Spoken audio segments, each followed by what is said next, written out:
Gracias, buenos días a todos. Bienvenidos a la segunda sesión del seminario en honor a Samuel Gittler. Como muchos de ustedes saben, Samuel Gittler fue profesor fundador del Departamento de Matemáticas junto con José Adem y trabajó en topología algebraica, lo cual hizo que fuera reconocido en su área en México y también internacionalmente. En esta ocasión tenemos el honor de contar con la doctora Rita Jiménez Roland, quien es una distinguida egresada del departamento. La doctora Rita Jiménez Roland se encuentra actualmente en el Instituto de Matemáticas de la UNAM, Unidad Oaxaca. Rita hizo su licenciatura en Matemáticas Aplicadas en la Universidad Autónoma de Aguascalientes. Después hizo la maestría aquí con nosotros, en el Departamento de Matemáticas del CINVESTAF, para después estudiar el doctorado en la Universidad de Chicago, bajo la dirección de Benson Farr. Se oye, sí.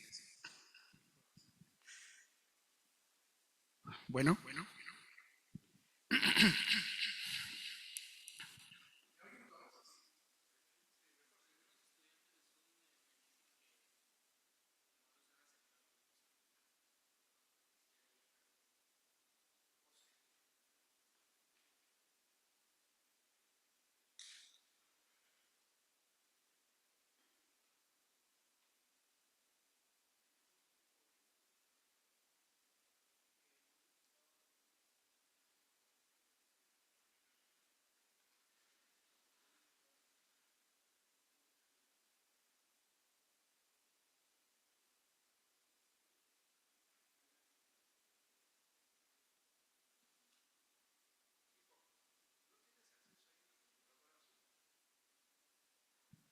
Creo que sí.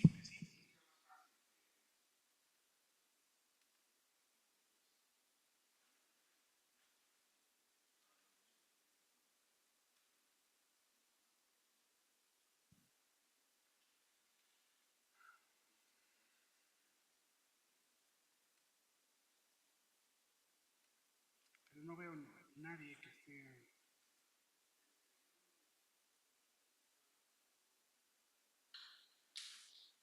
Ahí están los participantes.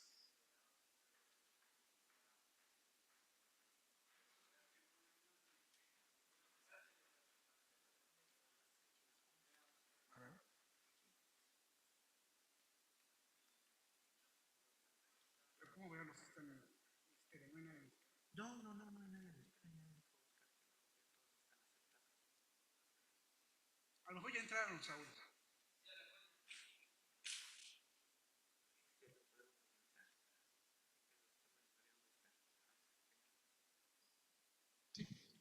Bueno.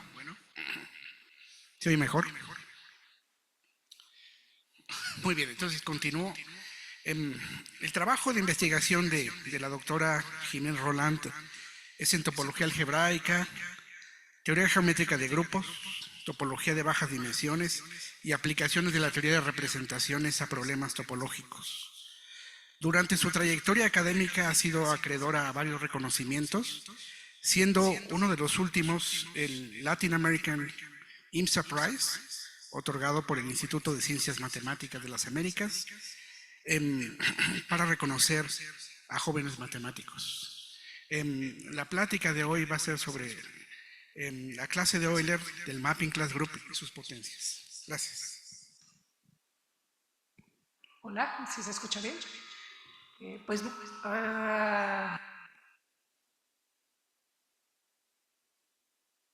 A ver, esperemos que...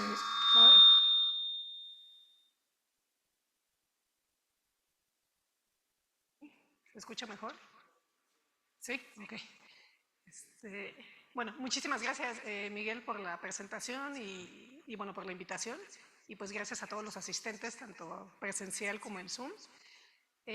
Bueno, para mí siempre es un gusto visitar el CINVESTAF. Fue una etapa de mi formación profesional muy significativa en donde decidí estudiar topología algebraica y en donde me presentaron al Mapping Class Group, que es el grupo del que les voy a hablar el día de hoy. Entonces, pues es significativo para mí estar aquí y también pues el hecho de que el seminario sea en honor a Samuel Gittler también es un honor participar en este espacio que están generando. Entonces, el día de hoy mi objetivo es hablarles sobre la clase de Euler del Mapping Class Group y sus potencias. Entonces, darles un panorama de qué es esto y qué se sabe al respecto. No funciona. No, creo que más bien se desconectó. Creo que cuando... No sé si hay alguien que me pueda apoyar o lo hago con la computadora. Bueno, lo puedo hacer con la computadora. Si apuntas hacia la computadora. No, lo que pasa es que como que se desconectó. Ah, ya está. Perfecto. Gracias. Bueno, me adelanté. Gracias. A ver, entonces, como comentaba, les platico un poco del contexto general de lo que queremos estudiar. Vamos a empezar con un grupo discreto que voy a llamar gamma, que esté actuando en el círculo. Y quiero que esa acción sea por homeomorfismos que preservan la orientación. Es decir, voy a pensar en un homeomorfismo que va de mi grupo gamma al grupo de homeomorfismos del círculo que preserva orientación, y esta notación más es para acordarnos de eso. Y voy a empezar por recordarles un invariante que se puede definir en la cohomología de este grupo, al que voy a llamar la clase de Euler universal. Este es una clase que vive en la segunda cohomología del grupo discreto, y vía la acción voy a tener una clase de cohomología inducida en la cohomología del grupo de interés, en la segunda cohomología, y a esta clase me voy a referir a ella como la clase de Euler de la acción. En mi notación, la acción no va a estar capturada, pero digamos que generalmente va a ser claro a qué me refiero. Entonces, ¿cuál es el plan de la charla? El plan de la charla es el siguiente. Les voy a recordar quién es la clase universal discreta, que estoy denotando con una E negritas. En general voy a tratar de describir comportamientos que este tipo de clases pueden tener, y no solamente estas clases, sino sus potencias bajo el producto COP del anillo. Y me voy a enfocar sobre todo al caso del Mapping Class Group de una superficie. La superficie puede ser de tipo finito o tipo infinito, con un punto marcado, actuando en el círculo. Y un poco la motivación subyacente para estudiar esta pregunta tiene que ver con entender el anillo de cohomología del Mapping Class Group, que resulta ser, en la mayoría de los casos, coincidir con el anillo de cohomología del espacio clasificante de difiomorfismos, del grupo de difiomorfismos de la superficie, que preserva un punto, y esto nos da clases características para clasificar sigma haces con una sección. Entonces, digamos que la motivación subyacente para estudiar estas clases y sus potencias y qué comportamiento tienen es tener un entendimiento parcial de este anillo. Entonces, pues voy a empezar con lo primero que comenté. Vamos a hablar de homeomorfismos del círculo. Entonces, ¿qué grupo estoy pensando? Estoy pensando en F, homeomorfismo del círculo en el círculo que preserva orientación. Este es un grupo con la composición. Es un grupo que contiene al subgrupo de rotaciones, SO2. Es además un grupo que es perfecto, es decir, es igual a su subgrupo conmutador, o es decir, su abelinización es trivial, su primera homología es trivial. Se sabe que es un grupo simple, y este último hecho es el que quizá voy a utilizar más adelante. Se sabe que cualquier subgrupo finito de este grupo es cíclico, y más aún es conjugado a un subgrupo de rotaciones. Entonces, se tiene bastante control de los subgrupos finitos en todo caso. Ahora, este grupo, como grupo algebraico, es la descripción que les acabo de dar, pero le podemos poner topología y hacerle un grupo topológico. Y dos topologías naturales que le podemos poner son las siguientes. Una es la topología discreta, a todo grupo se la podemos poner, y voy a ponerle esta D, delta, arriba, para hacer énfasis en que estoy pensando al grupo con la topología discreta. Y la otra topología natural que podemos considerar es la topología compacto abierta. Y en este caso voy a denotar al grupo con este superíndice tau, y en este caso resulta que este grupo topológico, es decir, es un grupo que tiene una topología y la topología es compatible con las operaciones del grupo, es homotópicamente equivalente al círculo. De hecho, la equivalencia homotópica está dada por la inclusión del subgrupo de rotaciones, que no es otra cosa que el círculo, en el grupo de homomorfismos. Entonces, pues resulta que hay un teorema de los 70s que se debe a Thurston y Mather, que nos dice lo siguiente. Siempre que tengo yo un grupo discreto, hay una función continua del grupo discreto al grupo con cualquier otra topología, en este caso del hómeo discreto al hómeo con la topología compacto abierta, que es la identidad, y esta función siempre es continua. Esta función nos induce a una función continua entre los espacios clasificantes de los grupos, y lo que el teorema nos dice es que esta función inducida es una equivalencia homológica, es decir, que induce isomorfismo en grupos de homología. Ahora quiero hacer énfasis que estos dos espacios clasificantes son muy distintos homotópicamente hablando. Por un lado, el espacio clasificante del grupo topológico, como este grupo es homotópicamente equivalente al círculo, no es otra cosa más que el espacio clasificante del círculo, que es un CP infinito, y este espacio clasificante clasifica S1 haces orientados. En contraste, el espacio clasificante del grupo discreto es un espacio de Eilenberg-MacLane del grupo discreto, es decir, tiene el grupo fundamental isomorfo al grupo de homeomorfismos del círculo, y todos los demás grupos de homotopía son triviales. Y noten que en contraste el que teníamos antes tiene grupo fundamental trivial, entonces son espacios que topológicamente son muy distintos, y este de aquí clasifica S1 haces orientados planos. Entonces aquí solamente quiero detenerme a notar que estos espacios son homotópicamente muy distintos, pero el teorema de Thurston-Mather nos garantiza que su homología es isomorfa. Ahora, ¿por qué estoy hablando de esto? Bueno, porque quiero hablar de la clase de Euler. Y bueno, si nos fijamos en H2 del clasificante del grupo topológico, como había mencionado, es H2 del clasificante del círculo, es H2 de CP infinito, que se conoce bien, es un grupo cíclico de orden infinito, y de hecho sabemos quién es el generador. El generador es lo que se llama la clase de Euler del S1 as orientado universal, que va de S infinito a CP infinito y tiene fibra S1.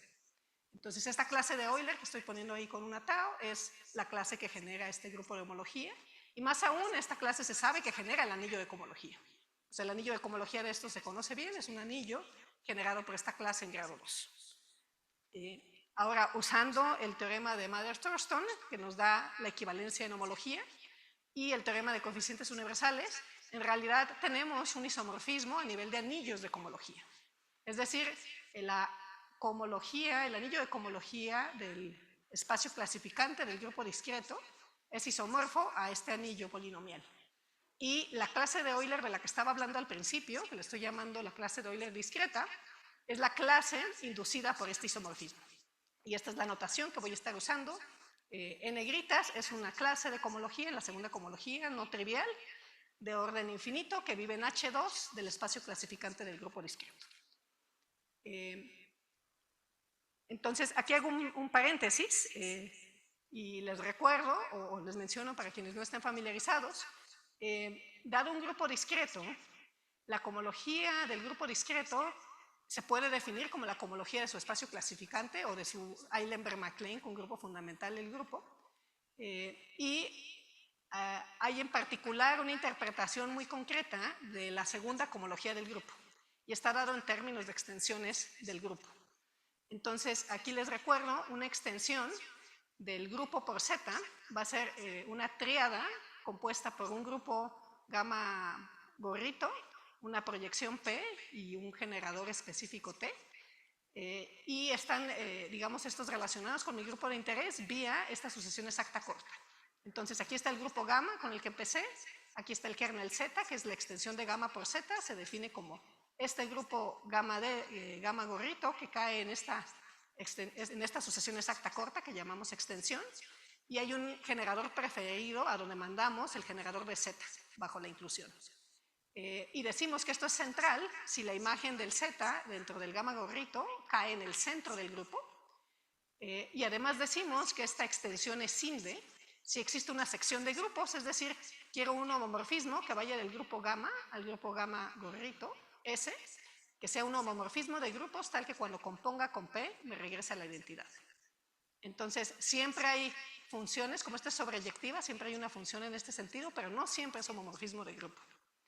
Y ahora, les decía yo, esto está relacionado con la segunda cohomología del grupo, porque la segunda cohomología del grupo clasifica extensiones centrales de gamma por Z hasta por isomorfismo, y de algún modo hay una manera muy concreta de, dada una de estas extensiones, asignar un cociclo que representa una clase, y digamos, podríamos pensar en estos cociclos como aquellos que miden qué tanto falla una sección en ser, una sección de conjuntos en ser un homomorfismo de grupos. Entonces aquí quizá el énfasis que quiero recordarles es H2 del grupo corresponde a extensiones centrales del grupo por Z. Entonces, este es un poco un paréntesis y vuelvo a mi discusión previa. Habíamos comentado que la cohomología del grupo discreto, pues por definición es la cohomología de un espacio de Eilenberg-MacLane, en particular el espacio clasificante del grupo discreto es un Eilenberg-MacLane para ese grupo, y habíamos visto que Thurston-Mather nos implicaba que este es un anillo polinomial generado por la clase de Euler. Entonces, bajo esta biyección, la clase de Euler va a corresponder a una extensión central. Como es no trivial, la extensión central no es SINDE, y es una extensión central del grupo de interés, en este caso homeomorfismos del círculo, por Z. Entonces, pues en particular nos podemos preguntar por la clase universal que les definí, a cuál extensión central corresponde, y en este caso es una extensión central muy concreta. Dijimos, es el generador de este grupo de cohomología y corresponde a la siguiente extensión central que a continuación les describo. Entonces les tengo que definir quién es este grupo y cuáles son las proyecciones. El grupo que estoy denotando por homeo más tilde son homeomorfismos de la recta real, tal que levantan a homeomorfismos del círculo vía el cubriente universal pi. Entonces son como el grupo de levantamientos de homeomorfismos del círculo en sí mismo que preservan orientación. Entonces este de aquí, si se fijan, es un subgrupo del grupo de homeomorfismos de la recta real. En particular es un subgrupo que no tiene torsión, no tiene elementos de orden finito.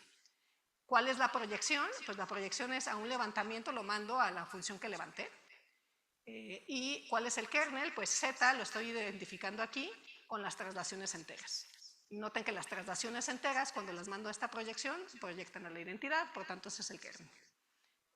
Ahora también noten que como el grupo de aquí es libre de torsión y el grupo de homeomorfismos dijimos que contiene grupos cíclicos de orden finito, este tiene torsión. Cualquier homomorfismo que yo dé de grupos, de hecho no puede existir porque los elementos de torsión tendrían que ir a elementos de torsión.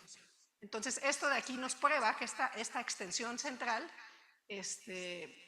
no es SINDE, por tanto corresponde a una clase no trivial y resulta que corresponde a la clase de Euler universal.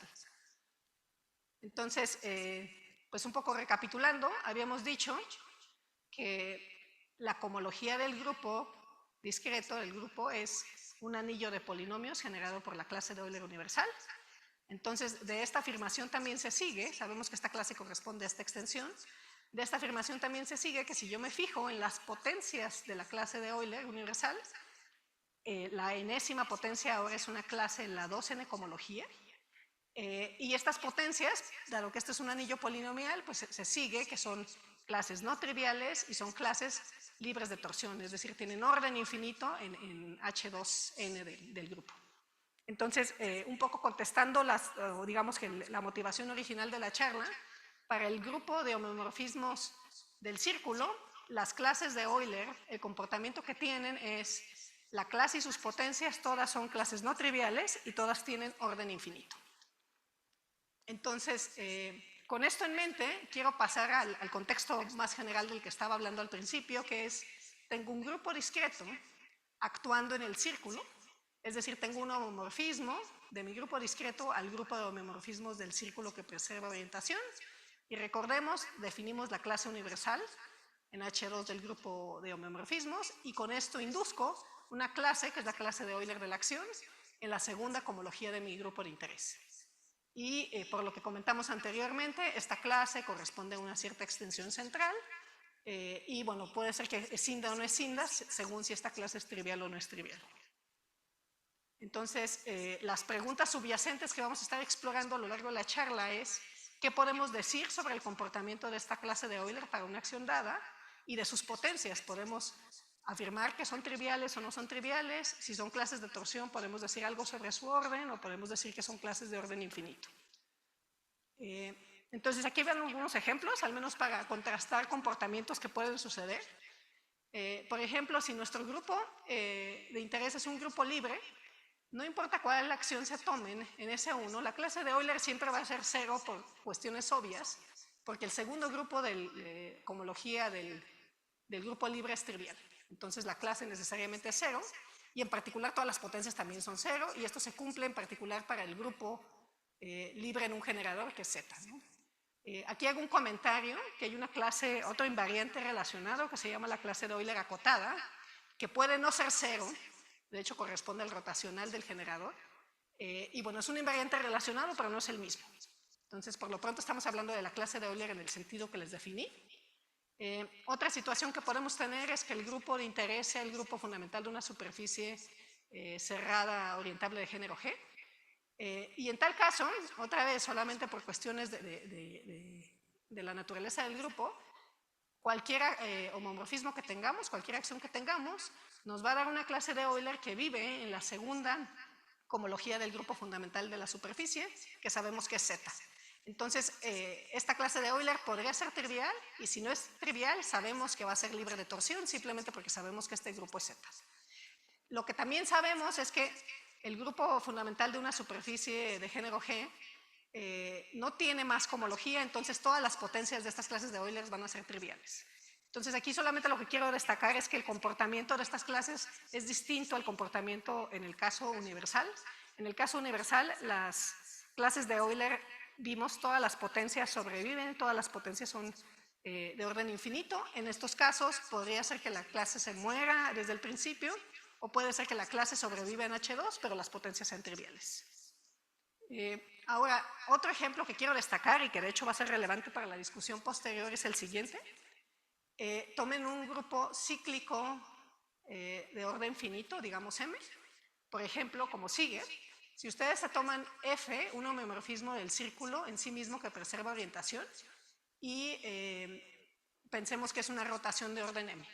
Entonces, con ese elemento ustedes pueden definir una acción fiel del grupo de orden finito ZM en el grupo de homomorfismos del círculo, dada como sigue. Al generador del grupo lo mandamos a la rotación en cuestión, y bueno, esto inyecta a este grupo cíclico dentro de los homomorfismos, y en tal caso, la clase de Euler de esa acción nos devuelve un generador de la segunda cohomología del grupo cíclico de orden finito. Esta segunda cohomología se conoce, es otro ZM, y de hecho sabemos quién lo genera, a qué extensión central corresponde a esta extensión central muy concreta, que noten, no es SINDE, porque ¿qué estamos haciendo? A Z lo estamos inyectando en Z con multiplicación por M, y luego nos estamos yendo al cociente, y otra vez no puede escindir porque aquí tenemos torsión y en el grupo de en medio tenemos algo libre de torsión. Entonces sabemos que estas clases de Euler generan y son no triviales y tienen de hecho orden M, y de hecho se conoce quién es el anillo de cohomología de este grupo, y es un anillo generado por esta clase de Euler. Entonces aquí la respuesta sobre el comportamiento de las clases de Euler es la siguiente: todas las potencias de la clase de Euler son clases no triviales, son clases que son de orden finito y su orden es precisamente M. Entonces otra vez es un comportamiento distinto al que habíamos ilustrado en el caso universal y en los ejemplos anteriores. Estas afirmaciones también son ciertas para cualquier acción fiel que tengan de ZM en S1, justo por el comentario que había hecho al principio de que cualquier subgrupo finito de homomorfismos del círculo es cíclico y es conjugado a un grupo de rotaciones.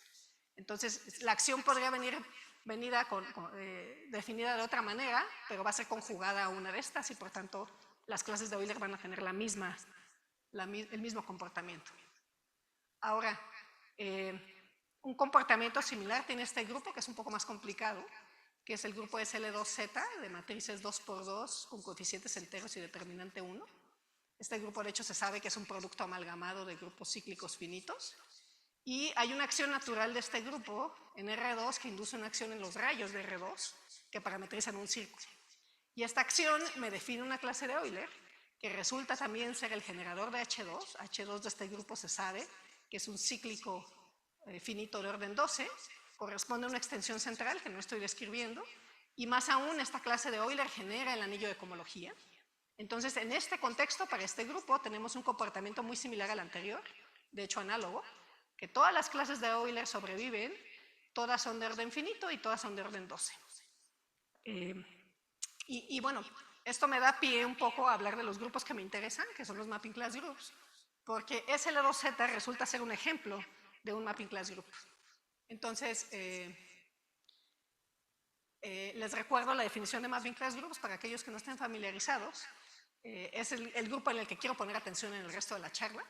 Entonces, vamos a empezar con sigma, una superficie orientable. Quiero que sea sin frontera y voy a fijar un punto en la superficie. Y a priori mi superficie puede ser de tipo finito o infinito. Tipo finito significa que la superficie tiene grupo fundamental finitamente generado. Tipo infinito significa que la superficie tiene grupo fundamental que posiblemente es infinitamente generado. Entonces la superficie no tiene por qué ser compacta. Y el Mapping Class Group de la superficie con un punto marcado, que es el grupo que voy a estar estudiando, lo voy a denotar así para hacer énfasis en eso y se define como sigue. Me fijo en los homeomorfismos de la superficie en sí misma, que mandan al punto marcado en sí mismo, lo fijan, y que preservan orientación. Este grupo de homeomorfismos es un grupo topológico con la topología compacto abierta, y a ese grupo de homeomorfismos le tomo su grupo de componentes conexas, resulta ser un grupo en este caso, y este grupo me da de hecho un grupo discreto en el caso que la superficie tenga tipo finito, si la superficie es compacta, por ejemplo. En general no es un grupo discreto, pero bueno, hereda una topología de la topología que tenía el grupo de homeomorfismos, es un cociente del grupo de homeomorfismos. Y este es el llamado Mapping Class Group del grupo y estoy haciendo énfasis aquí en que tiene un punto marcado. Ahora, los elementos de este grupo en realidad están representados por homeomorfismos, son clases de equivalencia y cada clase de equivalencia está representada por un homeomorfismo que preserva orientación de la superficie en sí misma y tal que fija el punto especial. Y hay un homomorfismo olvidadizo, una sobreyección de este Mapping Class Group con un punto marcado al Mapping Class Group donde no tengo ningún punto marcado. De hecho, aquí debería ser una Z, aquí hay un error. O sea, puedo hacer la misma definición sin insistir en que fije un punto marcado. Y estos dos grupos están relacionados. Ahora bien, si mi superficie es una superficie cerrada orientable de género G, en particular es de tipo finito, estos tienen grupo fundamental bien conocido, voy a usar esta notación un poco más compacta, nada más para acordarme que está el género y que hay un punto marcado. Y en particular, bueno, yo comentaba que era buen momento para hablar de este grupo porque para género 1, con un punto marcado, este Mapping Class Group es isomorfo justo al grupo SL2Z del que estábamos hablando y tenemos una acción en el círculo dado por la acción en los rayos. Ahora, ¿qué pasa para género mayor o igual que 2? Vamos a dedicarnos un tiempo a estudiar el caso de tipo finito. Pues resulta que también hay una acción en el círculo. Es una acción para género mayor o igual a 2 que se atribuye a Nielsen y es una acción que resulta ser fiel, es decir, hay un monomorfismo de este grupo gamma sub G1 en el grupo de homomorfismos del círculo que preserva orientación. Grosso modo les defino cómo va, sin irme a los detalles, les defino cómo va esta acción. Lo que hacemos es lo siguiente, tómense una mapping class, un elemento del grupo, está representado, como habíamos dicho, por un homeomorfismo de la superficie de género G en sí misma, que manda el punto marcado en sí mismo, y nos fijamos en un levantamiento de esto, en el único levantamiento de este homeomorfismo al cubrimiento universal que identificamos con el disco hiperbólico. Por eso es importante que el género sea mayor o igual que 2 y que mande a un levantamiento específico que hayamos escogido de nuestro punto marcado en sí mismo. Entonces, aquí queda relevante por qué quiero un punto marcado, porque esto me permite garantizar la unicidad de este levantamiento.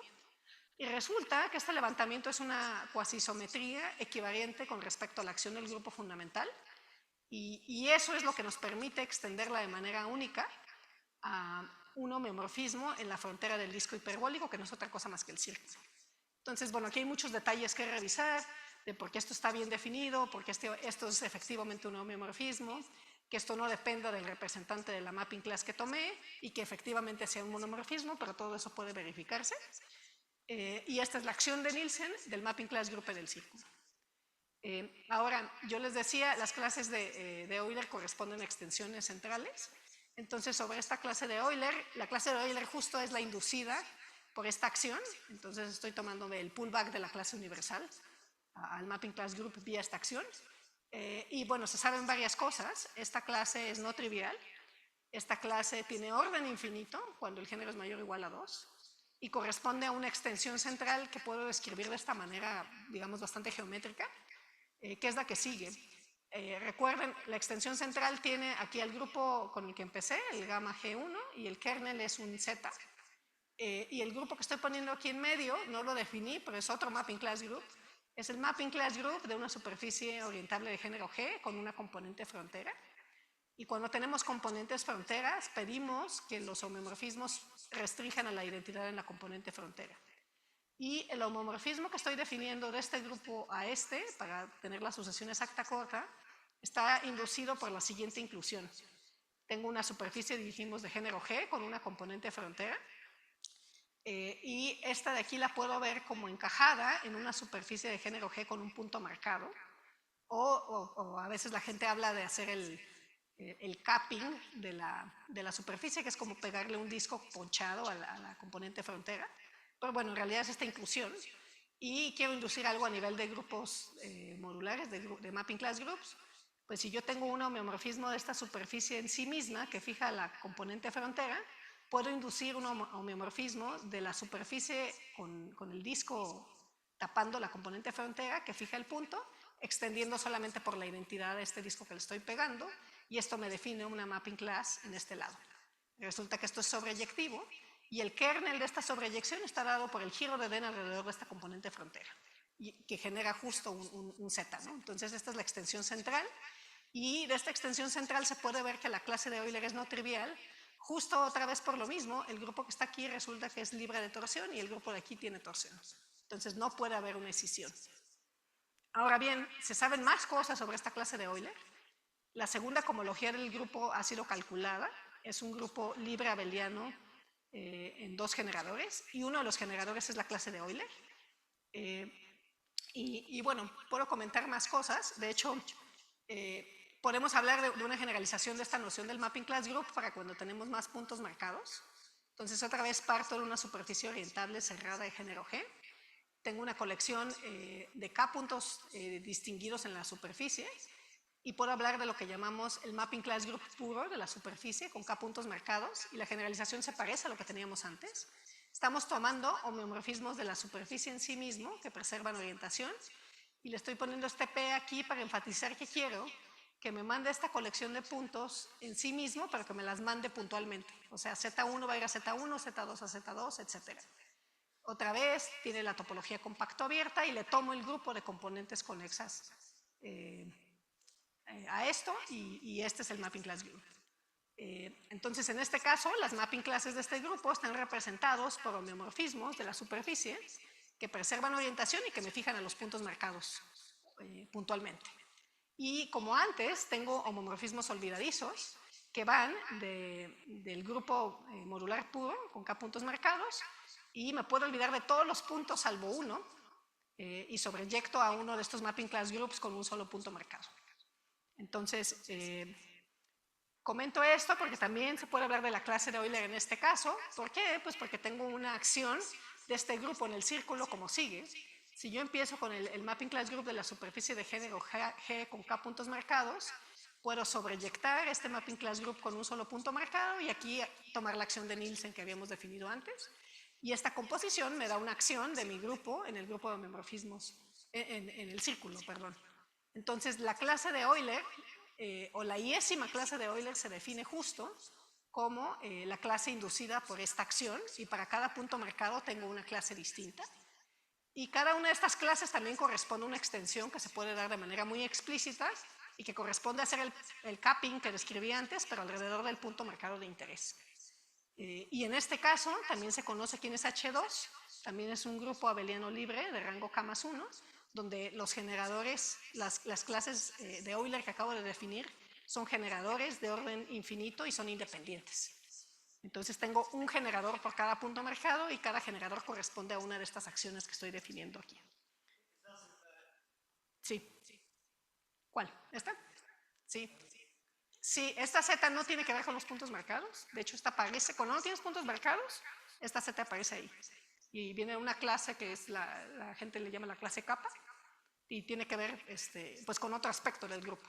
O sea, no es, o sea, justo quizá aquí se ve clara la distinción. Esto va a tener que ver con puntos marcados y es lo que estamos definiendo aquí con la clase de Euler, pero hay más cohomología, no es la única, y aquí estamos haciendo solamente como que especializándonos en clases que vienen por los puntos marcados. Es una de las clases de Morita Mumford estables que sobreviven la clase kappa. Y se define, pues de hecho se define en términos de un cociclo especial que se llama el cociclo de Meyer, que tiene que ver con haces de superficies. O sea, es una clase característica, o es una definición más geométrica en términos de esta clase. Pero digamos que esa es otra historia. Ok, continúo. Entonces, les platico un poco qué más se sabe sobre estas clases. Hay varios resultados alrededor de ellas, no se sabe todo, pero en relación a las preguntas que me estoy haciendo, hay ciertos resultados de trivialidad de estas clases cuando tomamos coeficientes racionales.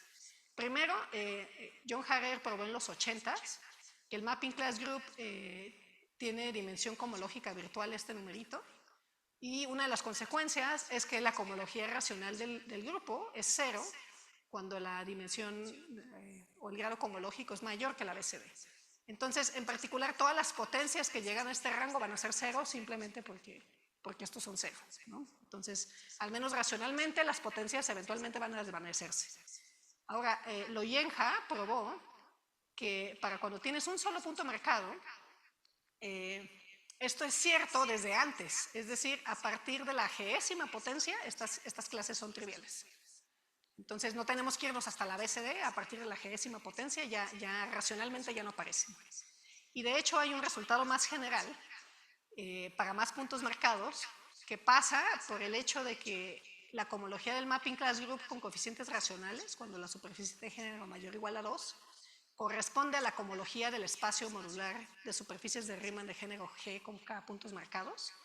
Y en ese contexto, las clases de Euler se les puede dar otra interpretación.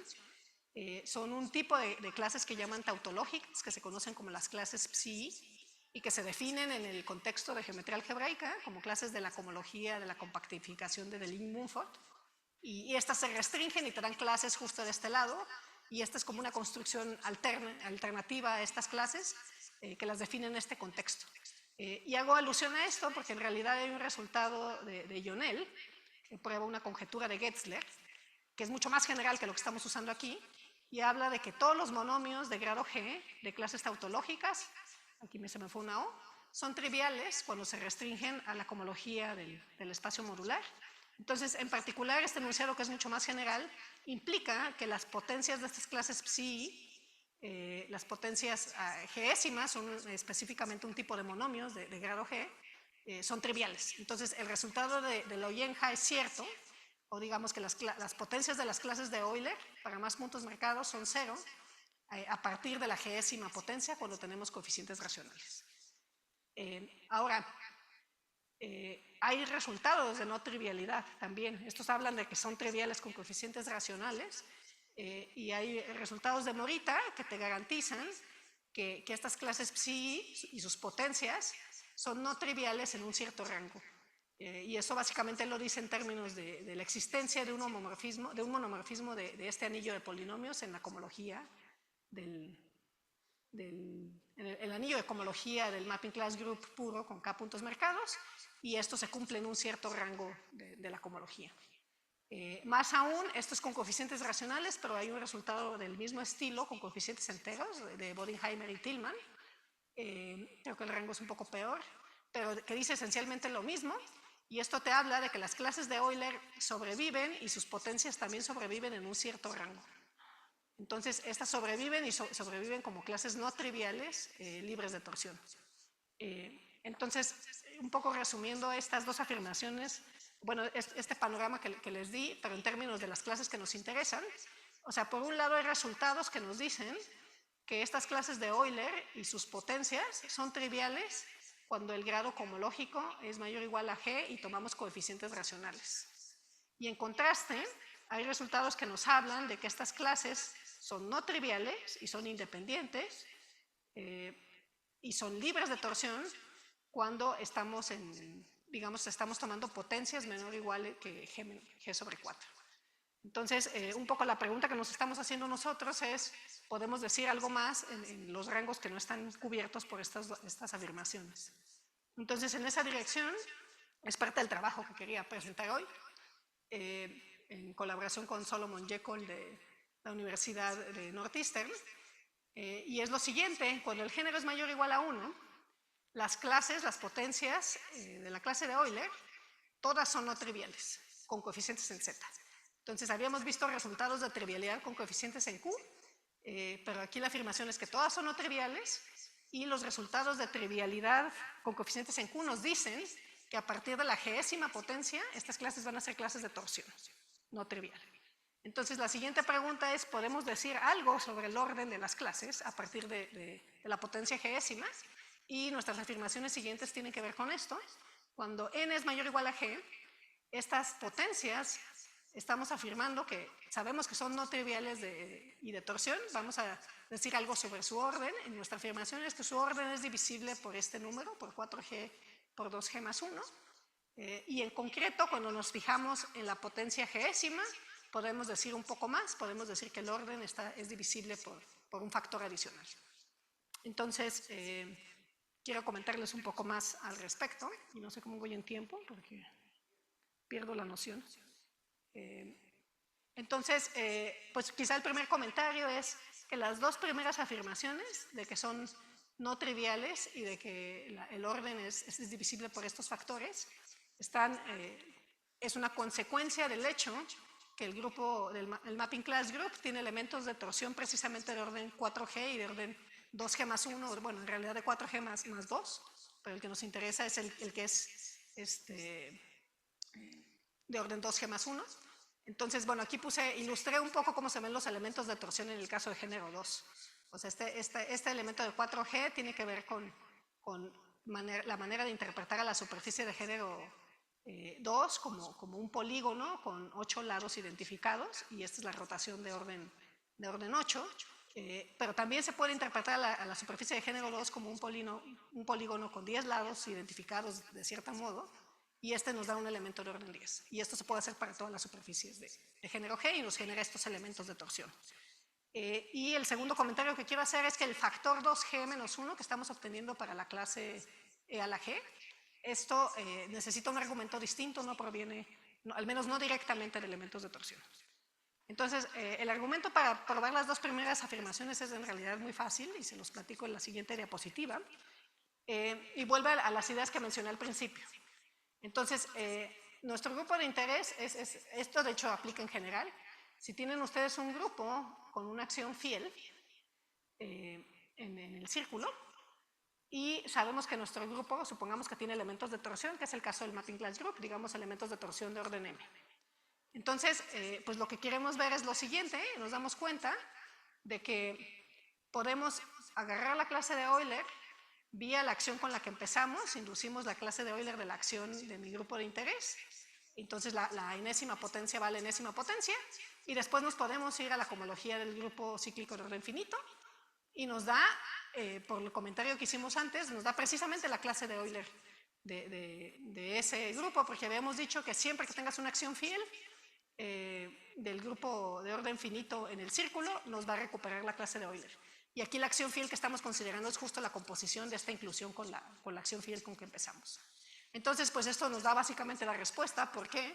Porque esta clase de aquí queremos entender su comportamiento, sabemos que va a ir a una clase no trivial, por tanto tiene que ser una clase no trivial para todas las potencias, y sabemos que esta de aquí tiene orden en M, entonces el orden de tiene que ser de al menos orden M, y tiene que tener, su orden tiene que ser divisible por M. Entonces, de esta observación se siguen las dos primeras afirmaciones, y de notar que el Mapping Class Group tiene elementos justo de orden 2G, 4G y 2G más 1, y que estos dos son primos relativos. Entonces, dividen el orden de la clase. Y aquí quiero comentar que este argumento en realidad también sirve para analizar las clases de Euler del grupo modular puro, si este grupo tiene torsión. Si este grupo tiene torsión, podemos aplicar la misma idea. Aquí quizá la observación que hay que hacer es que este grupo, dijimos, actúa en el círculo, pero no actúa de manera fiel. O sea, no tenemos este contexto, pero sin embargo sí se puede aplicar esta idea porque todo subgrupo finito del mapping class group puro sí inyecta cuando lo componemos. Entonces esta acción no es fiel, pero la composición resulta que sí es fiel. Y se sigue de que la proyección del mapping class group puro al mapping class group con un solo punto marcado tiene kernel libre de torsión. Este de aquí es una composición en realidad. Lo que estoy haciendo es esta PI, aquí ya no lo escribí, pero es este mapping class group con K puntos marcados. Me estoy olvidando de todos los puntos y solamente me acuerdo del iésimo. Entonces me voy a un mapping class group con un punto marcado y después actúo por Nielsen, porque ese sí sé cómo actúa aquí.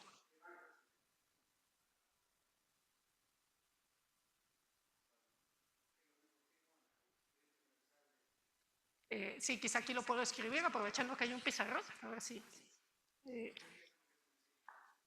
Entonces, o sea, la proyección, puedo ir de K puntos marcados.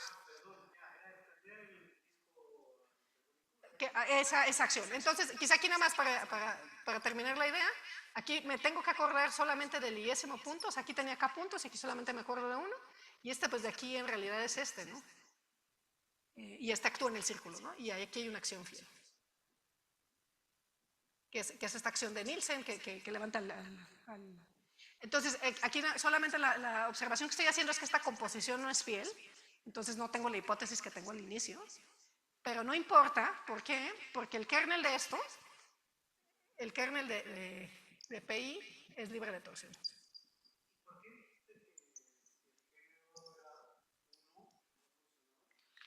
Si el género es 1, hay otra acción que es la acción de SL2Z en las líneas. Y el cubriente universal no es el disco hiperbólico. O sea, aquí sí estoy usando que levanto al cubriente universal y le pongo, de hecho, le pongo una métrica hiperbólica a la superficie de género mayor o igual a 2 para hacer una identificación del cubriente universal con H2. Y en ese caso la frontera de H2 es un círculo, ¿no? Pero en el caso que tengo género 1, hay otra acción que es la acción de SL2Z en R y actúa en rayos y actúa en S1 y también es fiel. Es el mapping class group de una superficie de género 1 con un punto marcado. Entonces, o sea, también en ese caso tengo una acción bien definida, fiel, y también puedo definir una clase de Euler. Sí, solamente las acciones, digamos, que tienen naturaleza un tanto distinta por. ¿Alguna otra pregunta? Entonces, bueno, aquí solamente quería hacer énfasis en que este argumento también nos garantiza que si este grupo tiene torsión, las clases de Euler también van a ser no triviales y también vamos a tener control al menos sobre estos factores, ¿no? Bueno, no estos factores, dependerá de qué torsión tenga este grupo, ¿no? Y de hecho aquí puedo comentar un poco más. Lu, en una serie de artículos, está estudiando cohomología de Farrell, pero en particular estudia la P-torsión en estos grupos para P'.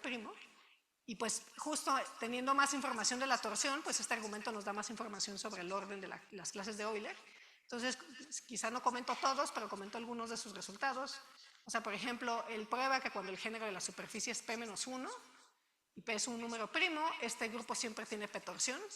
Entonces, pues el mismo argumento nos dice que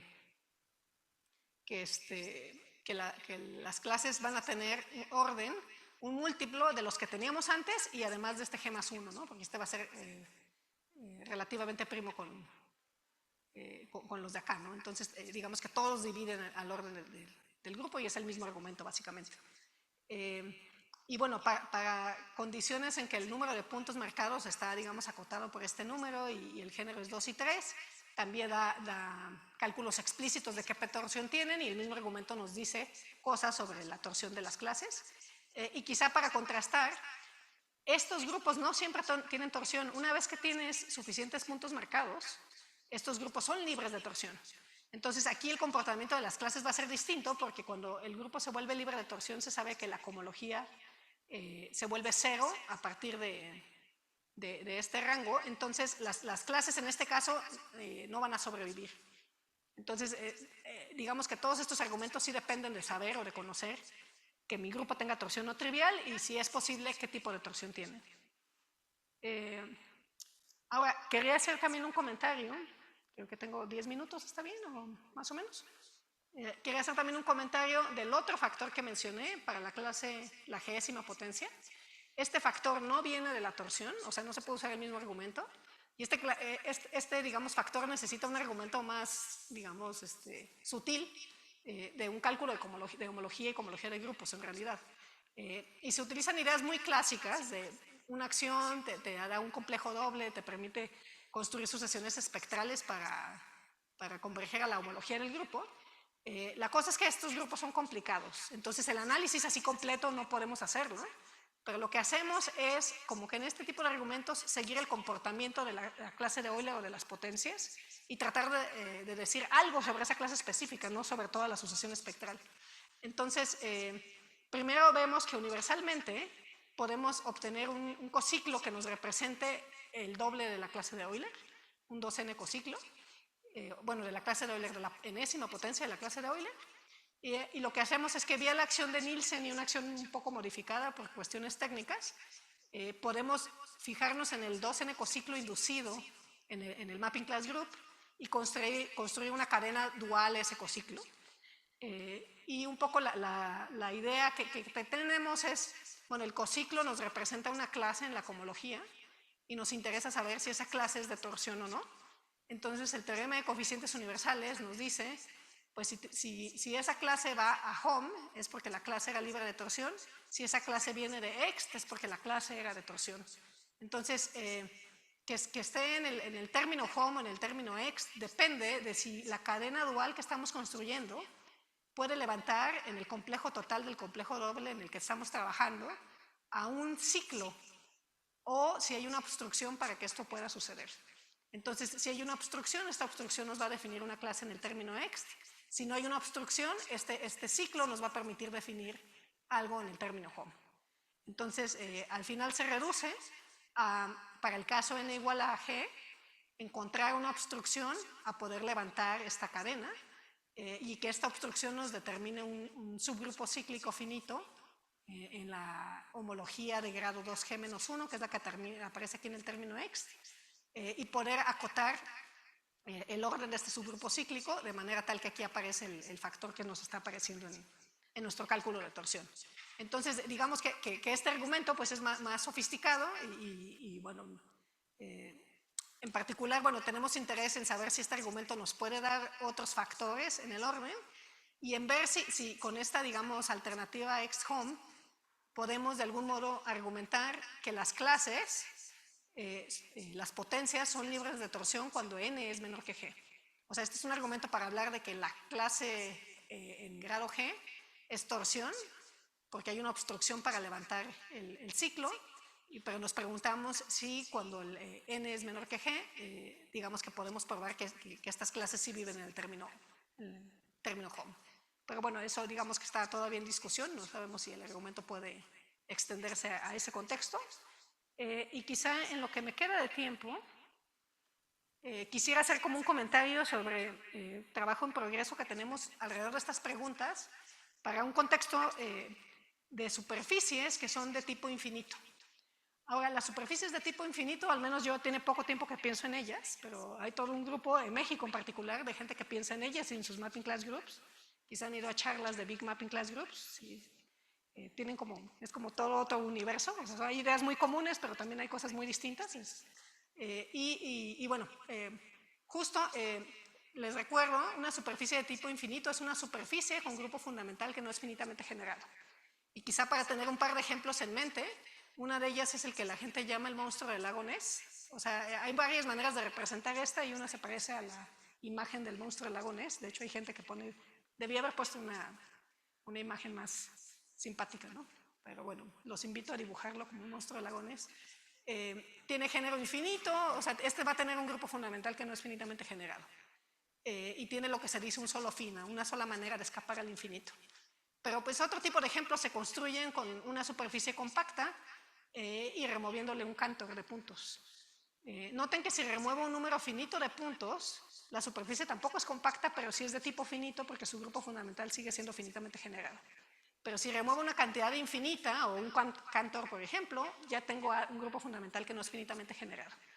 Entonces, en este contexto, Pues resulta que la gente también ha estudiado los mapping class groups, es la misma definición, y también han estudiado acciones en el círculo. De hecho, Dani Calegari definió una acción del mapping class group de justo de esta superficie, de la esfera menos el canto, relativa a un punto en S1, también es una acción fiel. Y más adelante, Juliet Babar y Walker también definieron una acción que después Calegari probó que es semiconjugada a esta, ¿no? Entonces, ya también hay acciones en este caso y también uno se puede preguntar sobre qué clases de Euler inducen. Y más aún, en un artículo que está en el archive reciente de Tapú, de hecho creo que lo puse en el 2023, pero hay una versión actualizada del 2024, usando ideas de Thurston, prueba que existe para cualquier superficie hiperbólica completa Nielsen convexa, y en particular esto de Nielsen convexa significa que se puede construir pegando lo que llamamos colecciones de pares de pantalones generalmente hiperbólicos. Entonces, lo de generalmente hiperbólicos, pues digamos que son los pantalones, estas superficies de género 0 con 3 componentes fronteras, pero quizá las componentes fronteras no son componentes fronteras, sino son puntos removidos. Entonces quiero que la superficie sea completa. En particular, pues las superficies que les estoy poniendo aquí son de este tipo. Resulta que en este caso puede definir una acción como la de Nielsen, y de hecho la descripción de la acción es parecido a lo que les dije antes. También vamos a subir, o sea, estas superficies son hiperbólicas, también vamos a subir, a tomarnos un representante, tomarnos el único levantamiento en el disco hiperbólico. Lo que hay que tener cuidado, y es lo que él hace con cuidado, es que el levantamiento ahora no es una cuasisometría con respecto a la acción del grupo fundamental. Y eso era algo que permitía extender a la frontera del disco hiperbólico. Entonces aquí él tiene que trabajar más para probar que efectivamente también extiende a algo que es un homeomorfismo, pero resulta que se puede hacer y que también nos da una inyección. Entonces esta es como la versión de la acción de Nielsen, pero en el contexto de tipo infinito. Y bueno, con estas acciones podemos definir las clases de Euler correspondientes. Y aquí también necesito hacer una acotación. Estas acciones, estas clases de Euler se definen en la cohomología del grupo discreto. Y en tipo finito no hay problema porque el mapping class group tiene la topología discreta. Pero en tipo infinito hay que tener cuidado porque la topología natural que hereda el mapping class group, de la topología del grupo de homeomorfismos, no es discreta. Entonces, aquí sí estamos hablando de la segunda cohomología del grupo con la topología discreta, porque todas estas nociones tienen contexto en cohomología discreta. En grupos discretos, perdón. Entonces, pues siguiendo el mismo tren de ideas que he estado presentando, si este grupo tiene elementos de torsión, el mismo argumento que tenemos antes nos dice que sus clases de Euler son no triviales. Y aparte nos da información sobre su orden en caso de que sean de orden finito. Y si podemos encontrar elementos de torsión arbitrariamente grandes, como estas superficies son grandes, la torsión puede ser arbitrariamente grande, entonces también nos dice que las clases de Euler, las potencias, tienen orden infinito.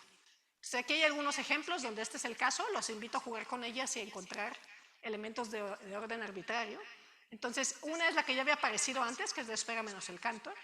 La esfera tiene muchas simetrías, como sola sin el cantor, y si le quitamos el cantor, esas simetrías se pueden seguir, digamos que manteniendo. Entonces los grupos estos también tienen muchos elementos de torsión para la esfera y para el toro. El monstruo del lago Ness también tiene muchos elementos de torsión, entonces también los invito a pensar en ellos. Y estas superficies que estoy poniendo aquí, que es el árbol de Cantor y el árbol florido de Cantor, de hecho el árbol de Cantor es la esfera menos el Cantor, y esta versión que tiene género en cada una de las bifurcaciones del Cantor, también pueden construirle elementos de torsión de orden arbitrario. Y en este caso, volviendo a nuestras clases de Euler, todas tienen orden, todas son no triviales y todas tienen orden infinito. Y de hecho esto ya había sido observado por Calegari y por Calegari-Chen para este caso, para la esfera menos el Cantor y la acción que Calegari había definido. Y más aún, Palmer y Hu, en un preprint que salió hace un par de años, pero que fue publicado el año pasado, calcularon H2 de este grupo como grupo discreto y probaron que es Z. Entonces la clase de Euler pues vive aquí, ¿no? Es no trivial y es uno de estos elementos. Y bueno, como para ir cerrando mi participación, les platico de algo de lo que estamos pensando ahorita, son resultados preliminares todavía. Resulta que en el mundo de superficies de tipo infinito hay muchos fenómenos. En particular, hay superficies de tipo infinito distintas a las que estaba yo presentando antes, que tienen torsión acotada, que sí tienen torsión, pero la torsión no es arbitrariamente grande. Entonces, una de esas es, por ejemplo, cuando ustedes empiezan con una superficie de género G y le quitan un Cantor, ya habíamos hablado de la esfera o del toro, pero cuando la superficie tiene género mayor o igual a 2, en este caso, estos mapping class groups tienen orden, elementos de orden finito, no triviales, pero todos tienen orden a lo más 4G más 2. Entonces, en este caso, digamos que las clases de Euler sabemos que van a ser no triviales, pero no podemos decir que son de orden infinito. Y de hecho, digamos que en trabajo en curso, lo que parece que está sucediendo es que para este tipo de ejemplos, este tipo de superficies, si ustedes se toman la clase de Euler inducida para la acción de Tapú, la estoy llamando con esta como epsilon, la pueden, digamos que comparar con la clase de Euler de la superficie de género G con un punto marcado, que es la que estábamos describiendo antes, y pues todo parece indicar, o al menos el argumento que tenemos, necesitamos revisar detalles, que el orden de la enésima potencia de esta clase, en el caso de la superficie de tipo infinito, a diferencia de los ejemplos que presenté antes, va a estar acotado y va a estar acotado por el orden de lo que pasa en el caso de tipo finito.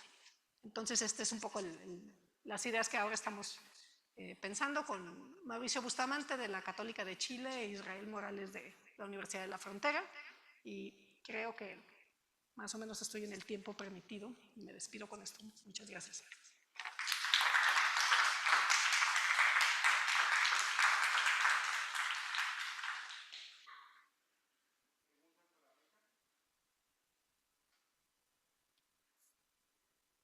Sí.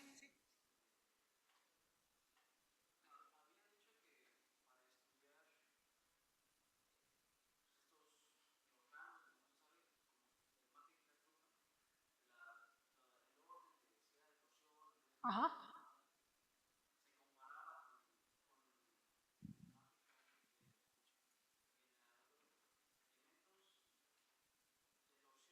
Uh -huh.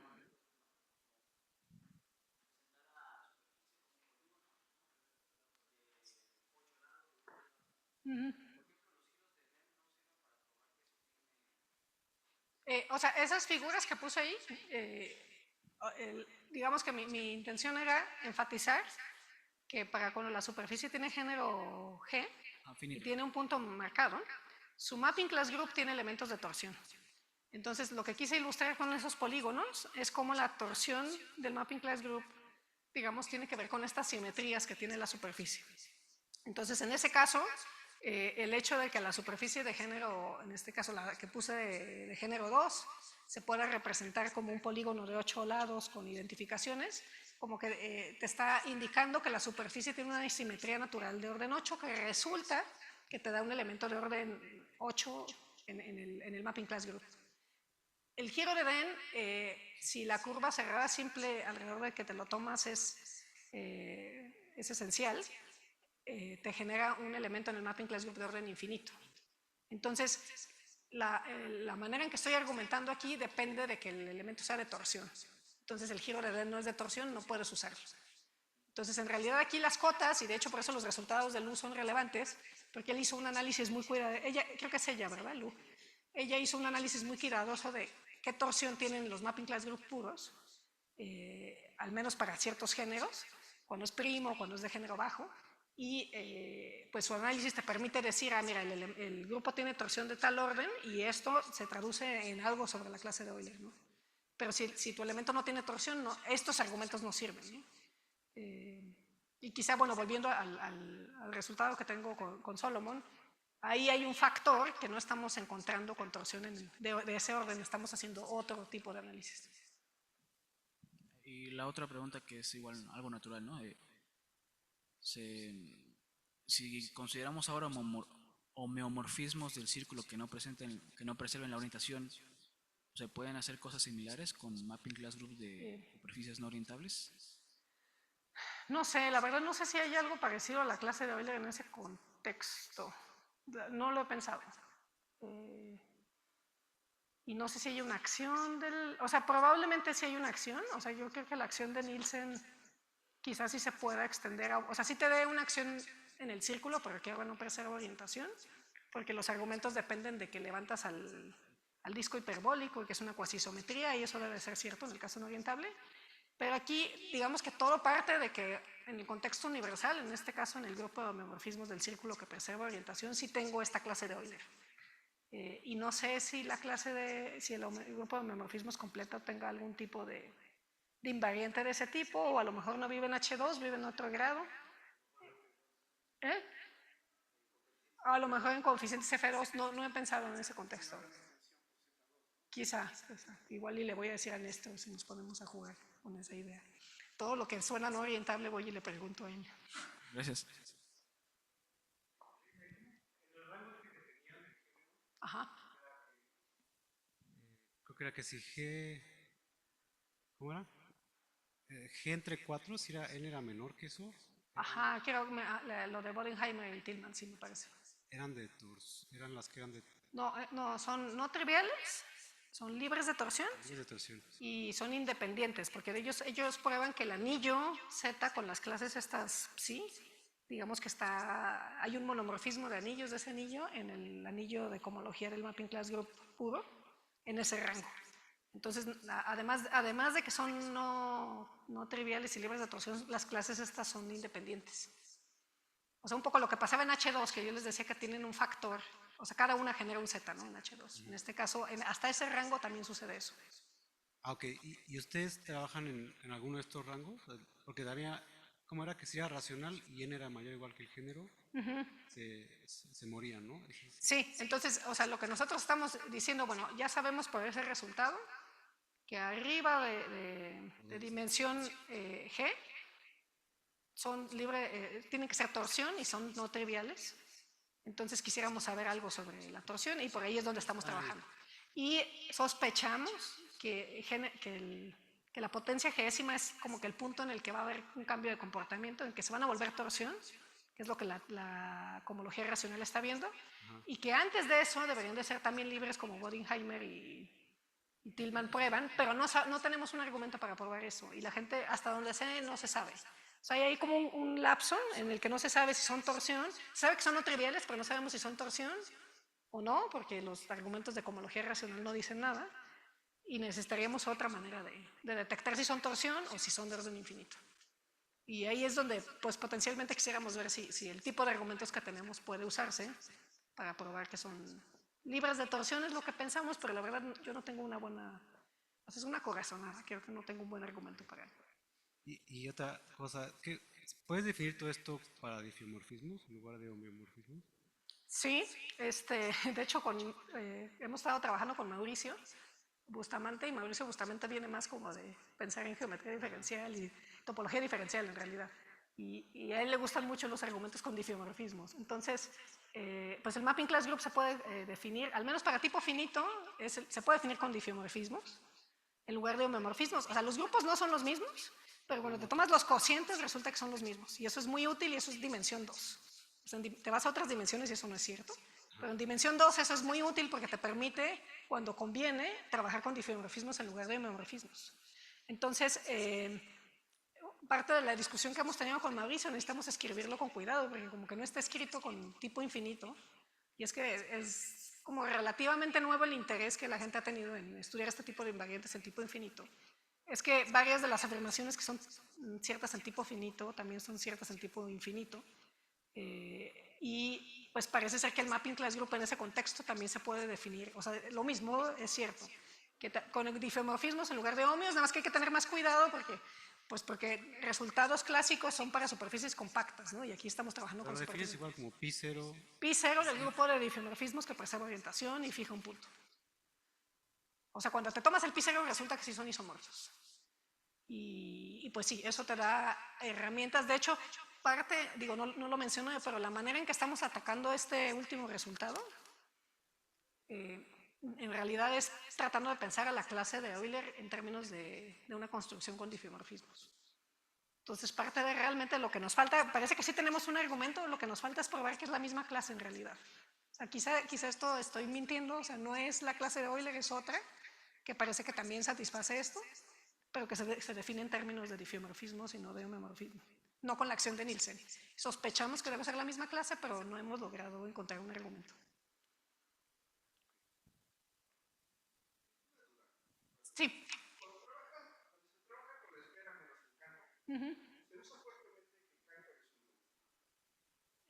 No sé si lo usan en realidad. No estoy segura.